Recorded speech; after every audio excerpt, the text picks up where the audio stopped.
Have you ever tried explaining a weird dream to someone? That's what watching Dandadan feels like. We've got a ghost granny stealing balls and storylines where an alien dad who finally comes back home with milk. Seriously, Mr. Mantis Shrimp may be the first father in history to actually come home with the milk. Guys, in this video, we're going to try to explain Dandadan, the anime that makes no sense. But before we move on, here's a quick surprise for all my anime-loving crew. AJ Anime has an exclusive merch store packed with epic anime-inspired designs, from One Piece to Demon Slayer. And for the next 10 customers only, use the code AJAnime50 at checkout for 10% off your order. The holidays are almost here, so grab these limited time deals while you still can. Hit the link in the description and snag your favorites before they're gone. Now, we were talking about an alien returning home with the milk. Explaining this specific plotline is perhaps the easiest way to introduce any layman to Dandadan. You see, there's a popular hoax about aliens abducting cows that started off in Kansas back in the year 1897. The idea was popular and interesting, it became a cultural trope, and now it's somewhat a standard cliche in UFO-related media. And Dandadan's approach to this classic alien cow abduction trope perfectly exemplifies what this anime is all about. While most media either treat such concepts with complete seriousness or total parody, Dandadan finds a sweet spot in the middle. Mr. Mantis Shrimp debuts in the story as a supplementary antagonist alongside the Serpo aliens. They all lost to the main cast. Later, he then tried to attack them again by himself but fell unconscious because of exhaustion. Momo and the others are all chill, so they bring him to Granny's house to help him recover and even offer him some food. This causes him to become all emotional because this was quite literally the first time in his life that anyone had shown him such kindness. Naturally, he promises to never try to harm them again. And he also feels comfortable enough to share his situation with them. Mr. Mantis Shrimp, or should I say, Peeny Weenie, married a woman back home on his planet and had a child with her. Unfortunately, his wife died because of an illness, and then his baby son also contracted the same illness. Now his son needs regular blood transfusions, or otherwise, he'll succumb to the illness. This revelation hits hard because it's such a mundane human problem. Here's the alien from another world, but what he is dealing with is something as universal as the fear of losing his child. He couldn't find a job on his planet, and so he started doing dirty work for the Serpo aliens to make enough money to keep his son alive. Of course, our protagonist gets all emotional and offers one of his balls so that Peeny Weenie can sell them to pay for his son's blood transfusion. But imagine everyone's surprise when the granny realizes that the blood of Peeny Weenie's race is the same as cow milk. She offers him a cow to take back to his home planet, and that is the context behind the alien abducting cow trope in Dandadan.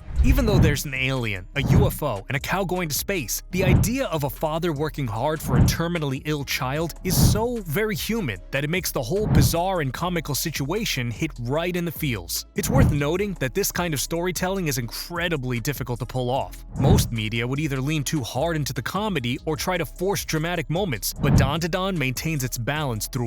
I know this video is about how Dandadan is the anime that makes no sense, but this one example does indeed exemplify exactly what Dandadan is all about. It's a story that takes these absolutely crazy scenarios and somehow grounds them in real, raw emotion. You see, Dandadan's take on storytelling is both fresh and also very simple. It shows us that sometimes the best way to explore deep, meaningful themes is through the lens of absolute chaos. But before we talk more about this, I've got something exciting for you. With the holidays just around the corner, it's the perfect time to start planning your next getaway. Using our special link to Expedia, you'll get exclusive discounts and deals on flights, hotels, and vacation packages. Whether you're looking to explore anime-inspired destinations like Tokyo or enjoy a relaxing holiday getaway, Expedia ensures you get the best rates available. Plus, with their holiday deals, you can save big on your next adventure. So why wait? Click the link in the description to start planning your dream trip today and make this holiday season unforgettable. Now, to better understand what I'm talking about, let's go back to the first couple of episodes. There is an argument between Momo and Okarun.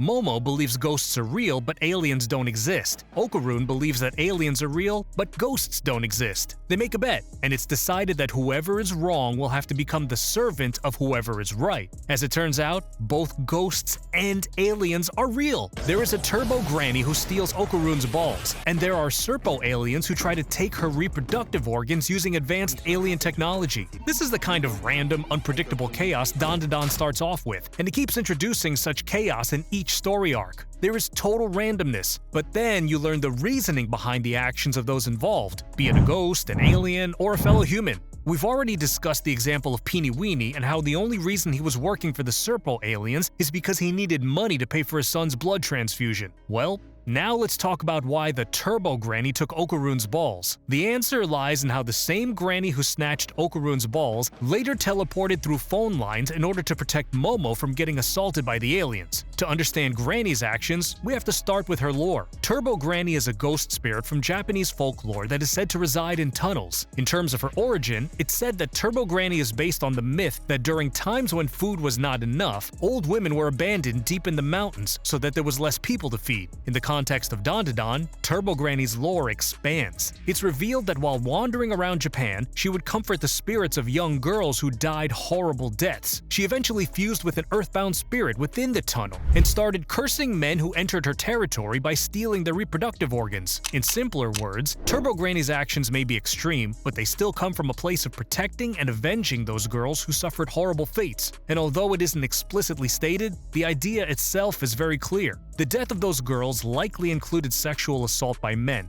which is why taking reproductive organs from men is her way of avenging the girls. Just like with Peeny Weeny's story, what seems nonsensical on the surface actually has layers of meaning behind it. At its core, that's what Dandadan is all about. Even if it doesn't make sense, it takes these folklore elements and reimagines them in ways that are just as profound as they are ridiculous. What we're talking about is a balance between absolute chaos and genuine emotional depth. Conveniently, the chaotic nature of the story also makes it kind of hard to spoil it for others. Now, for the record, I don't want to give you any manga spoilers, but I find it funny how even if someone spoils you, it likely won't ruin the element of surprise. Dandadan is a wild and unpredictable story, and the premise allows it to often ignore common sense. Like, I could tell you exactly what happens in the next chapter, but it wouldn't prepare you for how it happens. To put this into perspective, if someone only showed you that scene of an alien taking the cow on his spaceship, you would have no idea about the actual context. Unless you've actually watched the anime or read the manga, it's pretty much impossible to figure out the fact that the alien is taking the cow for his son's blood transfusions.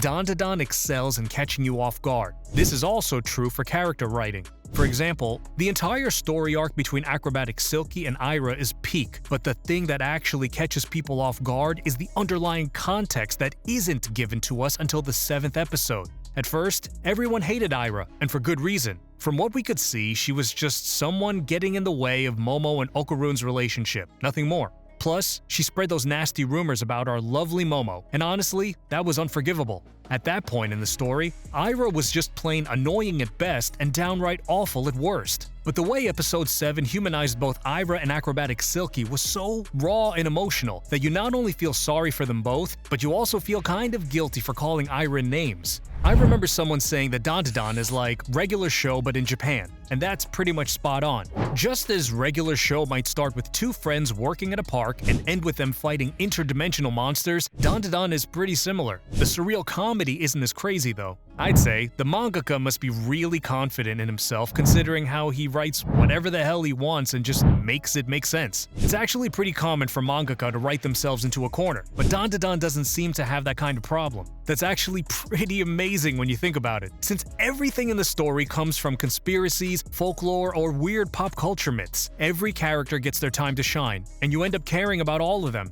And yeah, while the romance moves pretty slowly, it's super sweet and genuine. But more importantly, can we talk about how refreshing it is to have a female lead in a shonen series who isn't defined by fan service or romance? Yes, there's romantic tension with Okaroon, but Momo's story is about her own growth, her own battles, and her own journey to understand that it's okay to rely on others sometimes. I'd also argue that when you look at how each story arc plays out, you'll notice Momo actually gets more focused than Okaroon does. She's basically the real main character here. She's a genius and she knows it, and despite the fact that battle shonen media is dominated by male leads, Momo has already proven that she's just as impressive as any other shonen protagonist. She's not strong for a girl, she's just straight up strong. A fantastically well-written protagonist with impressive battle instincts and an even sharper IQ. Everybody lost their minds when Todo from Jujutsu Kaisen said that his IQ is 530,000. Well, Momo's IQ is 3 million. She's simply awesome. To wrap this all up, Dandadan is exactly what the memes suggest. It's an anime that makes no sense, but that's exactly what makes it so special. The show takes every weird conspiracy theory, urban legend, and supernatural story it can find and just throws it all together.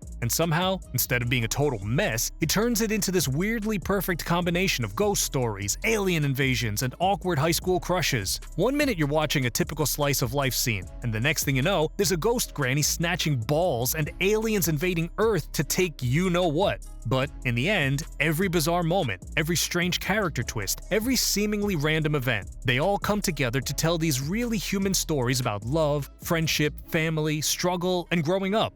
So yeah, Dandadan may sometimes not make any sense, but it sure as hell makes you feel, huh? What do you think? Is Dandadan really the anime that makes no sense? Come on guys, let's talk about it. Of course, also subscribe to our channel AJ Anime and hit the bell icon so that you're the first to know whenever I cook up something new and exciting. Well then, I'd say until next time guys, and don't forget to check our exclusive merch store. See ya!